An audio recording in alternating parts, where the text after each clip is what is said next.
Yeah, thanks everyone for joining. I feel like as the weather gets nicer, at least where I am, people are less inclined to do anything online or outside or inside rather. Um, so I appreciate you all coming. And I'm excited to be offering this will be our last session in April, and then we'll have two more in May. Something that I have been thinking about recently as the weather has shifted, as spring is arising and making itself known, is this concept of spaciousness, which I may have spoken about before in different ways. Spaciousness is what can support us, coming from a contemplative perspective here, in holding whatever is going on in our lives, whether it's joy, whether it's sadness, despair, grief, anger, excitement, anxiety, big life transitions, relational or work challenges, or even successes. Spaciousness is the thing that can always be there to kind of hold what's happening.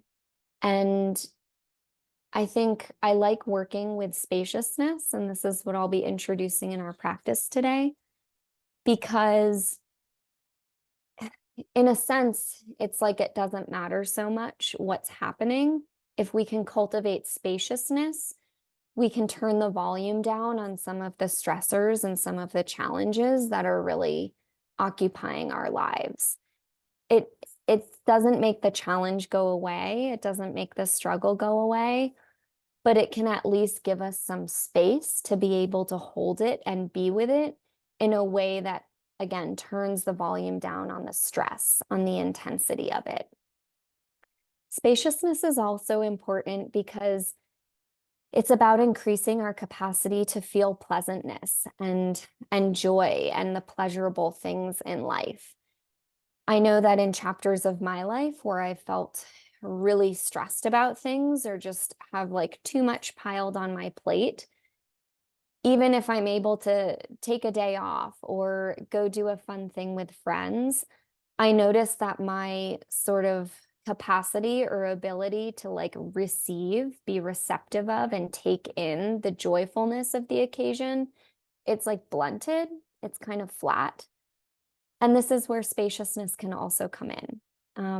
So, of course, another aspect of this is creating the space in our lives, like literally with the time and the things we do in our lives. But sometimes it's not really possible. Sometimes we just have a lot going on. Sometimes it's an intense chapter.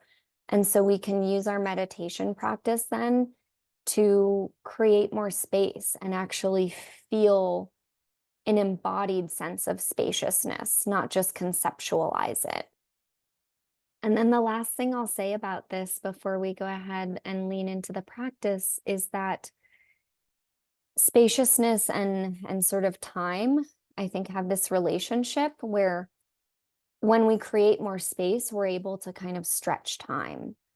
Or when we slow down and notice a sense of time that's not just like kind of rushed and disembodied, we can create more space. So there's a relationship there that I think is easier to feel into than talk about. And we might get to that part in the practice today. But as you continue working with your meditation practice, even if it's just sitting for 5 or 10 minutes one day and slowing things down, you might start to notice this, that life feels like it has more space when you just kind of savor those pauses that you can create. And now for the practice. Um, as always, please take good care of yourself in this space. As a part of this series, I try to guide different practices rooted in mindfulness and compassion, one or both of those two. And also you get to choose how you use the space. If I'm guiding in a way that doesn't quite land, or if I use language that is not quite landing for you, feel free to let your mind kind of open and get creative about what would feel right. So whatever I'm kind of saying to get the theme or the essence across of the practice, feel free to take that essence and use it in a way that works for you. Today's practice specifically, we're going to be working with visualization, and this is a wonderful tool that a lot of Buddhist psychology uses to kind of jumpstart us into embodying certain qualities or feeling certain states within ourselves. And there's a long history in many contemplative traditions of using like the connection of qualities with nature to inform where we're at in our own lives or what we need. For example, walking or sitting by a flowing river or stream can help us to feel a little bit or a little bit more unstuck or less stuck in our lives. Climbing to a top of a mountain or even to a top of a building and like looking out and getting more of a bird's eye view can support us in feeling like we can have more perspective, like we have more space. Hugging a tree or just like sitting at the roots of a tree, especially if the roots are kind of exposed at the top of the earth, might support us in feeling more rooted. So bringing in the qualities of nature to inform how we would like to feel in our own bodies. This is a beautiful way to engage with meditation practice in a bit more of a concrete way when we use visualization. Any guesses as to what we might visualize in order to cultivate a sense of space or spaciousness? Yeah, that's what I had in mind for today, the sky. Um, the sky, unlike space, like out there space, the sky is still close to the earth, so we can feel a little bit more grounded in it. The sky holds everything, right? Clouds, rain, thunder, lightning, sunlight, wind. Everything can pass through the sky, and yet the sky remains as it is. The sky can just hold it without trying too hard, just kind of letting it pass through. So we're going to be using the sky today as a way to lean into a sense of spaciousness. I'll have to think about next time, Maggie, how to use the ocean, but that's beautiful. And also the qualities of water can be like quite grounding and flowing. Yeah. So let's get started. I don't have my bells today, so I'll just invite you all in to the start of our practice and invite you all out with some clear kind of vocalization of it. And we'll go ahead and get started. So go ahead and choose a shape for your body that feels supportive, a shape in which you feel like you can relax, but also remain awake and aware.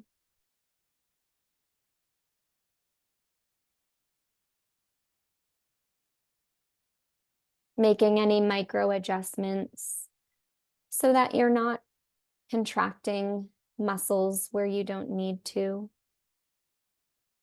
so that you can soften a little bit more into yourself and perhaps into that little pocket, that little space of earth that you're choosing to rest upon in our practice for today.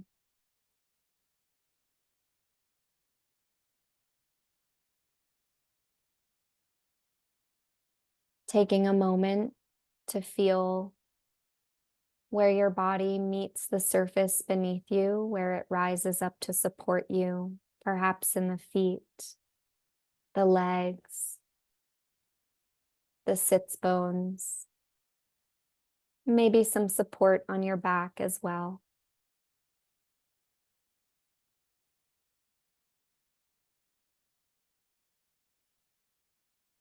And go ahead and take 3 deep breaths here, in through the nose if possible, and then out through the mouth, allowing for a sigh or a yawn or whatever would like to release, just creating some space for this practice.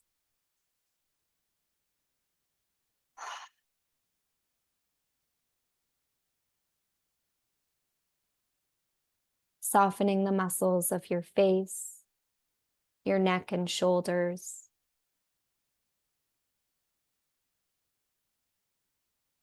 even the teeth, your tongue, the jaw, relaxing and softening as another way to prepare to make space.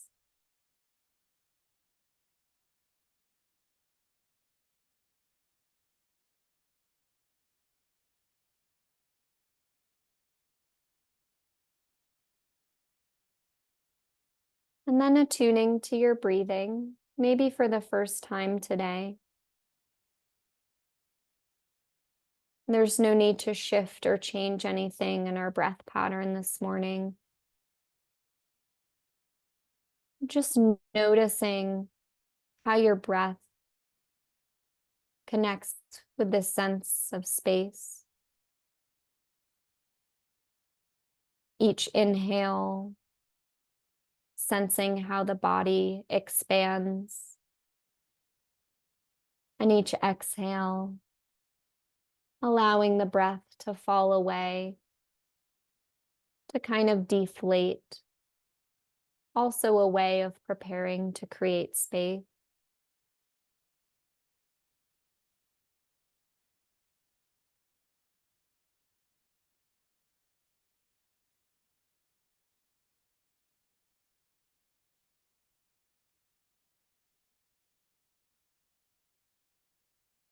You might even notice in your inhales and exhales here how there's a slight pause at the top of the inhale and the bottom of the exhale.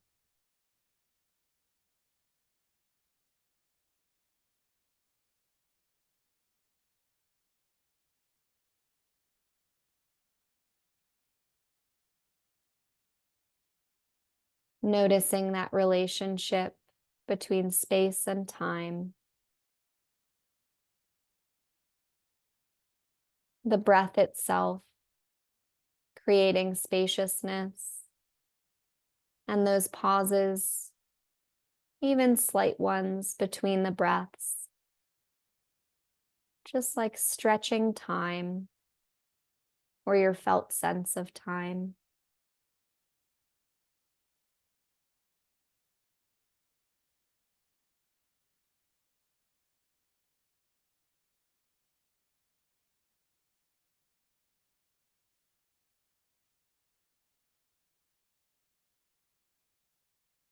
Letting your focus soften a bit on your breath, but still just resting with it, almost like it's a good friend or a companion in this moment, you and your breath, you and your breathing body.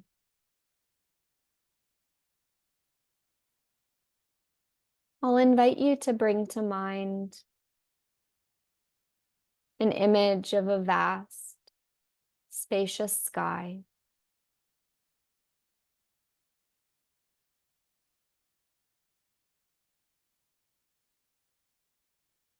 Perhaps a wide open blue sky, one in the spring or summertime. You can bring it to your mind's eye or even imagine it as the space, the infinite space in front of you and above you. Noticing the color blue of the sky.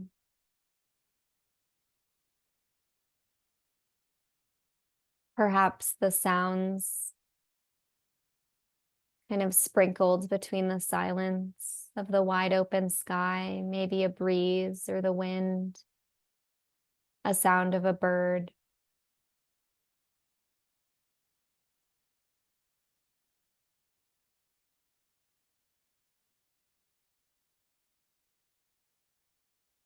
Allowing yourself to really rest in the wide open spaciousness of that sky.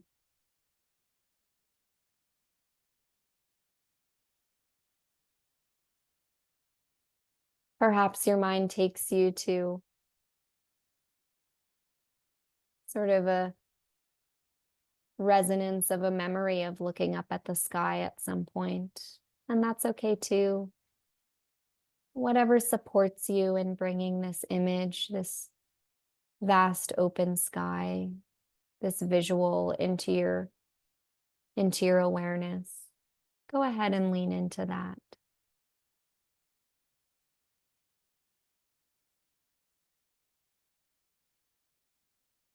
Could even be a sky above a landscape that you're familiar with or that you've enjoyed being at.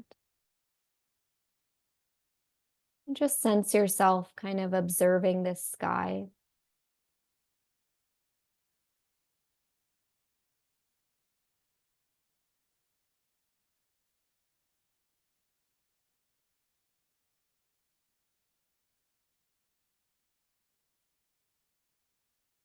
And maybe if this sky is a sky that you've seen before, that's familiar to you,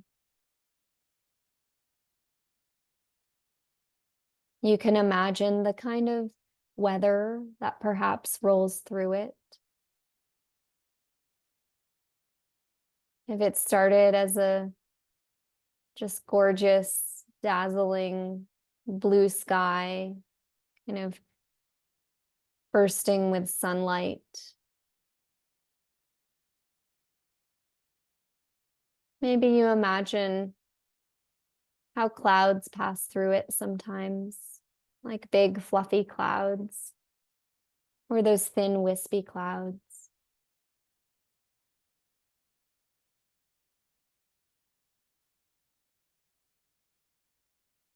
Perhaps you've seen a sky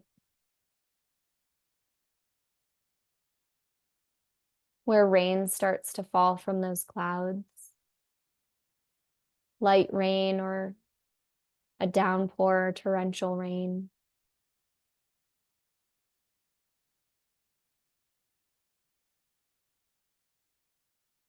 Perhaps other weather has passed through as well. And you can visualize it, kind of see, sense it happening. Rolls of thunder, cracks of lightning.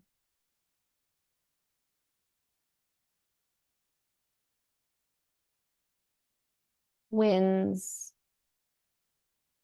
maybe snow or hail, all sorts of weather.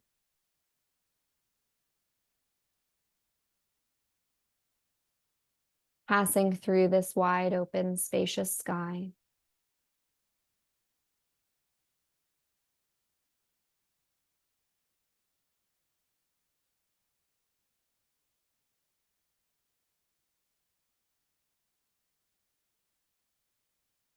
In colder temperatures, snow.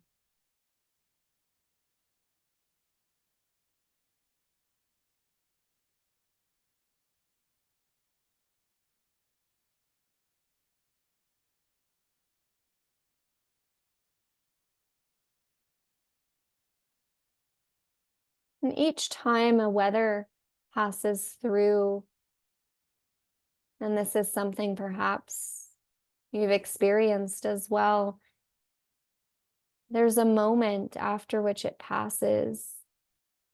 And it's like that sort of quiet comes back out, a sort of stillness.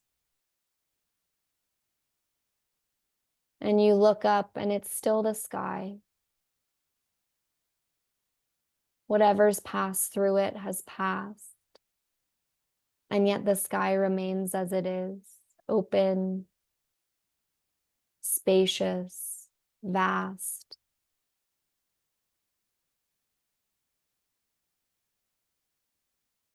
Able to hold whatever passes through.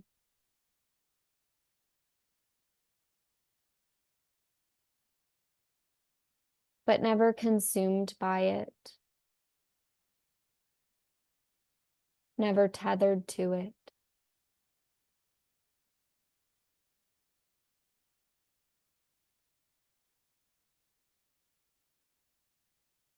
Allowing your image, your visual of sky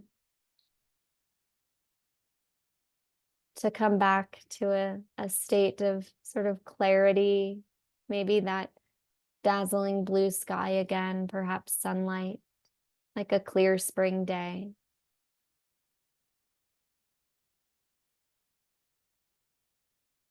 And go ahead and enjoy once again the sort of ease, the calm of that sky, the spaciousness of it, the vastness.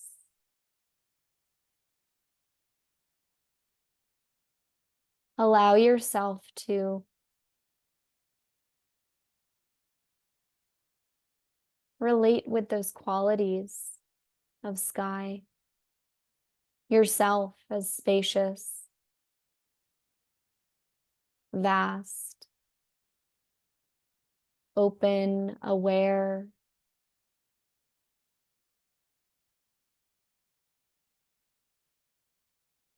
able to let all kinds of weather pass through as they will, and yet maintaining throughout that spaciousness that can hold it all without holding on to it.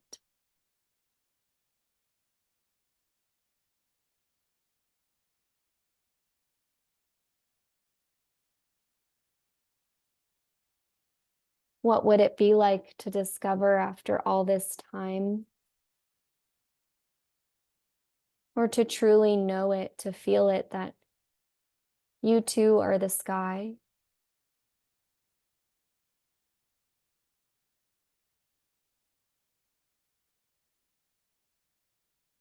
Vast, spacious awareness.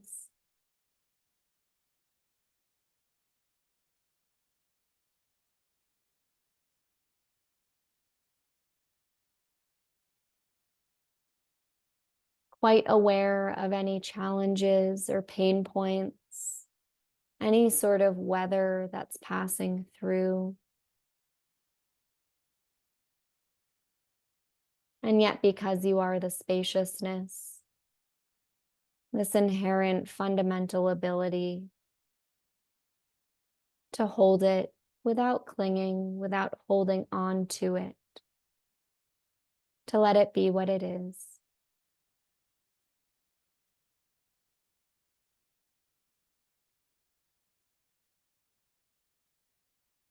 What might it be like to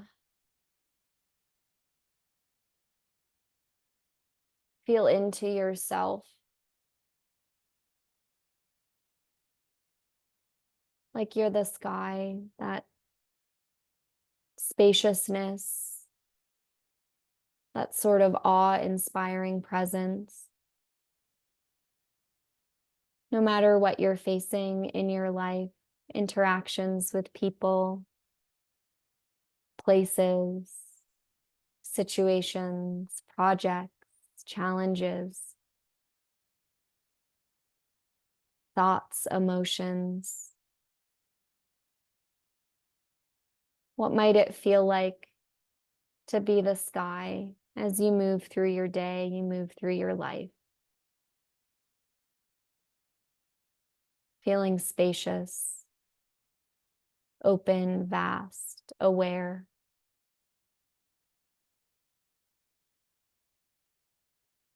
Fully engaged with what's happening and yet maintaining your integrity of what and who you are.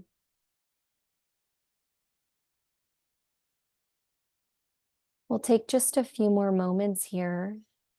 So just resting into whatever aspect of this practice is resonating for you, what feels good.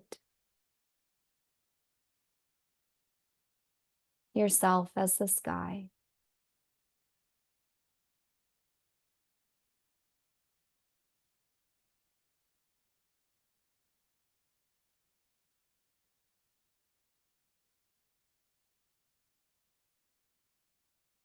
And then beginning to notice your breath, those rising inhales and those falling away exhales.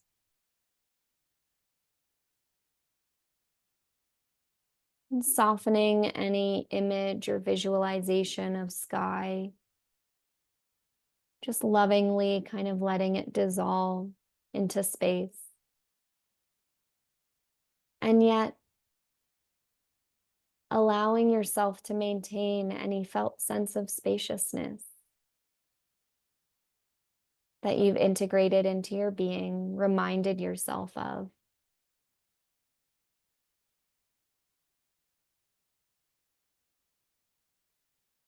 And then closing the practice, if you'd like, with a gesture that feels good. This could be hands at heart center or the forehead.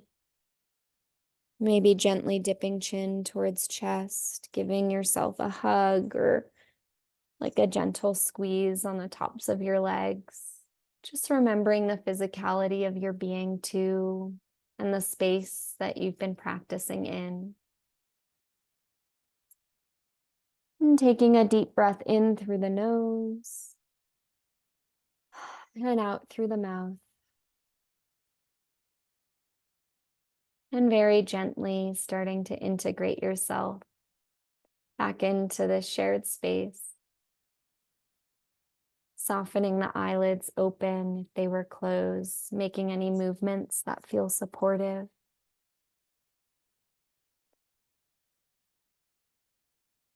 And coming back to our group space more fully to close our session for today. A little bit different from the practices I typically teach. I know in a previous series at the library, I taught one where we were like a mountain, the mountain meditation, that no matter what happens on the mountain stays the same, like strong and stable. And I find these visualizations can be helpful for when you kind of want the quality, but it's like maybe the mind is just busy or you're a bit dysregulated and it's too challenging to just try to like drop into it or conjure it up. Visuals can be very powerful for this, and you can test it out with different sort of landscapes or aspects of nature, animals even. What kind of resonates for you? What feels potent? What feels alive in you when you bring in the visual and the qualities of it? Yeah, it's so wonderful when like a certain phrase really touches something in us, in a practice. And when that happens, when it happens for me, I typically write it down because it's like, then I can bring it back and kind of remember the feeling of hearing it for the first time. And yeah, you touched on something important too, which is, I think in mindfulness practice in general, it's about engagement. It's not about sort of in a cold, clinical, detached way observing what's happening. It's being fully engaged with life and also maintaining a sense of that spaciousness and awareness and like not clinging. So yeah, the engaging or like holding it and then, but not holding on. Thanks so much, Maggie. Thanks everyone for participating.